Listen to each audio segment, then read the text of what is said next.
Hi, my name is Stephen Tonti, and I am ADHD. For me, ADHD is not something that I have, it's not something I live with, and it's not my disorder. It's not something that I feel needs to be fixed or cured. I am not deficient. I say that I am ADHD rather than I have ADHD, mostly because it all has to do with how my brain is wired.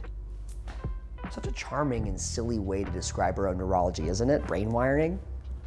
But I think it's an important distinction. It suggests that brains can be wired differently and still function. Years ago, a doctor tested and diagnosed me. The label he gave me was attention deficit disorder. I've always held a small grain of salt and a healthy dose of skepticism with the term neurotypical. In truth, I don't think there is such a thing. The entire notion of a neurological average or a median brain type feels objectively absurd. Now, you may note, this opinion puts me in somewhat of an awkward position. I am an ADHD advocate, but I also find the label attention deficit to be profoundly problematic. As I said years ago in a talk I gave on the TEDx stage, the label is 75% negative and 25% neutral. To this day, ADHD doesn't really get at the person-to-person nuance experienced through this complex mental condition. So why do I say I am ADHD if I ultimately and vehemently disagree with the label itself? Ownership, empowerment, a positive reframing rather than the stigmatizing label that so often makes our condition feel shameful. So today, we are going to reject the shame spiral that ADHDers so often experience and learn to embrace radical acceptance. Let's dive in.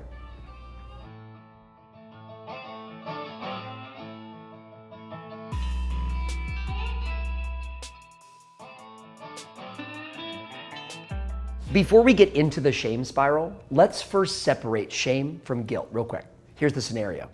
You forget to call your Nana on her birthday. You think he's gonna call? No, he's too busy playing Minecraft. What? The birthday is past. Guilt in this scenario might look like, oops, I messed up. I ought to put her birthday in my calendar and set up a more reliable reminder. I will also set up a reminder to call her with belated birthday wishes when I am next available this week. Your Nana still loves you. You still love your Nana. And most importantly of all, you still love yourself. This is guilt. Shame, on the other hand, says, I'm a bad person. I'm a bad grandchild. I am broken.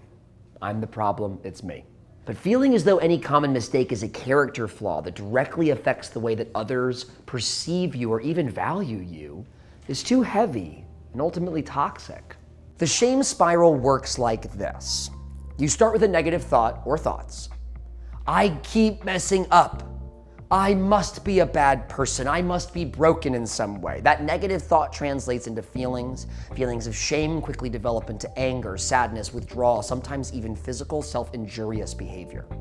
This, in turn, makes you react negatively to further stimuli, which then piles on more shame.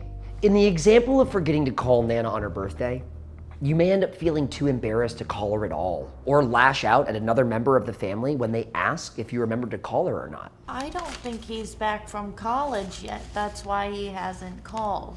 He's still in college? He's still maybe in college. That's what I said. As ADHDers, this whole process is frustrating, exhausting. Every single one of us is at one time or another confronted by a friend, a family member, or some other authority figure who asserts that we are lazy or disruptive or selfish or malicious or completely detached from our surrounding environment. We are then expected to make dramatic, displeasurable, and disincentivizing lifestyle changes. Calling them coping mechanisms doesn't make it any better. It is once we stop fighting reality that we discover we can change our reality, but only by accepting the current status quo and moving forward from there. Instead of punishing ourselves, often the best solution is just acceptance. Radical self-acceptance. Radical acceptance is a core tenet of Attention Different. Radical in this context means accepting our reality completely and totally. That means even the parts we're not happy about. In Matthew McKay's Dialectical Behavior Therapy Skills Workbook, he recommends writing statements that embrace the concepts of radical acceptance on sticky notes or a whiteboard, blackboard, somewhere in your house or office is best. He includes sentiments such as, this is the way it has to be.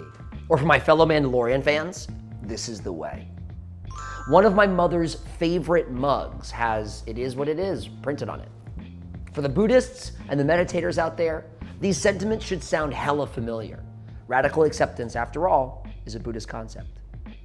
One of the best things you can do when hanging on the precipice of a shame spiral is to take a step back, look at the entire situation objectively, hit the pause button. From there, we use the STAR system. Look at you. Yeah. Step 1, stop. Take a deep breath, step away from the situation, and think about something else for a little bit. Maybe there's something wrong with the phone. Did you plug it in? Step 2, think. Think through your next actions. The situation is probably not as bad as you think, and with a strong plan, you can solve this. Your Nana might be a little disappointed, but a short apology and a promise to take her to her favorite restaurant will probably solve the situation. He's gonna take me to my favorite restaurant, Piccadilly, again. Oh, you love Piccadilly. Number 3, now act. Since you've made a plan, move through it. Remember, you don't have to solve everything right now, but it's important to keep yourself accountable. Number 4, recover. Your body just experienced something. Give it the time it needs to heal. There's a lot for you to learn in this reflective space. It is important to remember that, in our humble opinion, ADHD is a part of the who that we are. We cannot separate ourselves from our brains, and why should we? It is because of our unique brain wiring that we have so many ADHDers contributing to a richer and more inclusive society. And so, we have a choice. Either wallow in our shame, or learn to radically accept. And maybe even find some space in our heart for gratitude. I have. And I feel so much better for it. Breathe. You got this.